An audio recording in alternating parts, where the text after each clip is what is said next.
here for? Choice.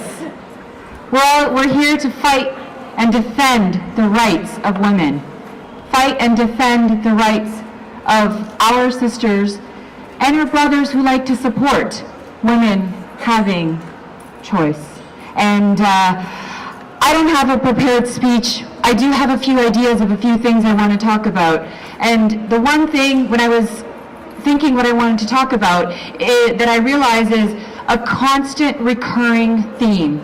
A constant recurring theme for many, many, far too many years of this government attacking human rights. They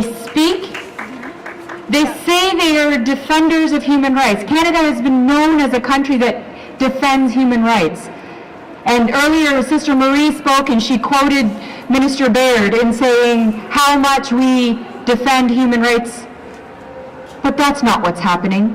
That's not what we are seeing every day, day in and day out in our cities, in our provinces, and all the way across our country. Because just talking about sexual and reproductive health and rights, I want to talk about Canada's commitment. Canada was known internationally. I'm the chair of the Canadian Association of Parliamentarians on Population and Development.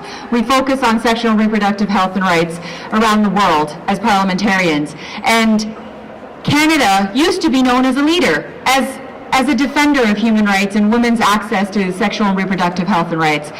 And now, as Sister Michelle just said, Canada is giving international development money with strings attached, saying, well, countries, all those countries who've made this conscious choice and conscious decision to have access to comprehensive reproductive rights and services, you can have our money, but only you can spend it on whatever we tell you you're allowed to spend it on. Shame. Absolutely shameful, because these countries globally are making the choice to make sure that abortion services are available to their citizens, and Canada, being a have country, being a donor country, is giving money saying, well, you're not allowed to use it to make sure that safe abortion services are available to your women in your country.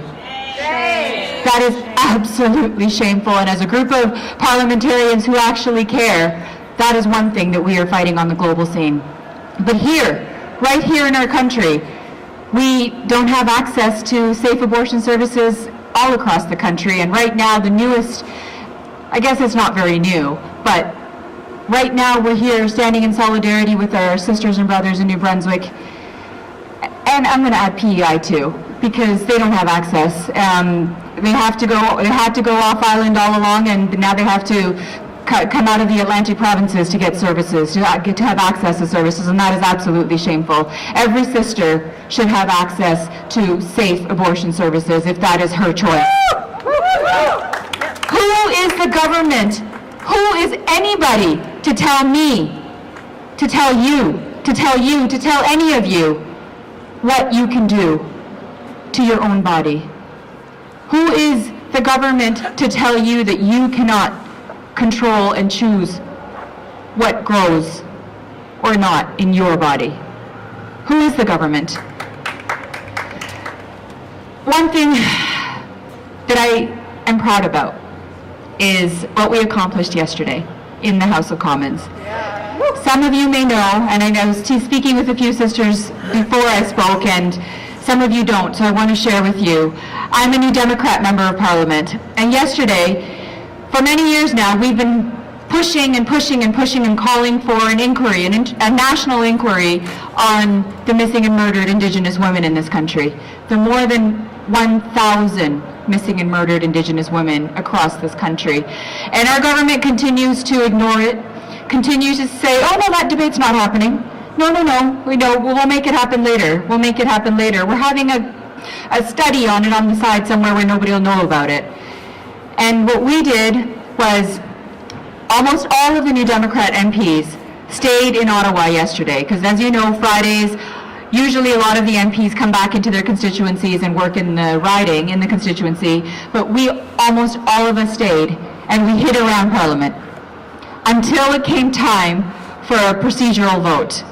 And we knew that the Conservatives didn't have all of because they have a majority. It's never been done before where a majority government loses a procedural vote like this because they didn't have the people and the opposition party took over, took control. So we hit around, and just when it was time to vote, we came down to the House of Commons or up the hill in droves, and we won that procedural vote. And you know what we accomplished? We accomplished a debate on missing and murdered Indigenous women in the House of Commons, finally. And those of you who may have missed the amazing, heart-wrenching speech by Cree leader Romeo Saganash, MP Romeo Saganash, he was our first speaker in the House of Commons, and he shared the story of his brother and how his mother didn't have closure for 20 years because his brother was missing and he didn't know what happened through the residential schools, and it took a very long time for that mother to have closure.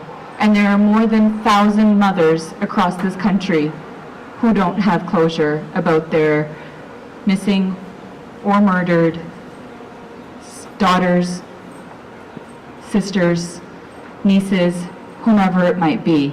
But that closure helped his mother heal, start the healing process. And we need to have this national inquiry to finally get an iota of justice for the Indigenous families in this country. So this is another example of this government speaking the human rights talk, but really not walking the human rights walk. I have so much more I'd like to say, but I want to finish with one idea that you cannot pick and choose which human rights are convenient for you. This government is willing to fund, saying that in wars around the globe, that we need to defend people's rights to a home or a nation or nationality, and that they're being discriminated and their human rights are being violated, so let's go to war.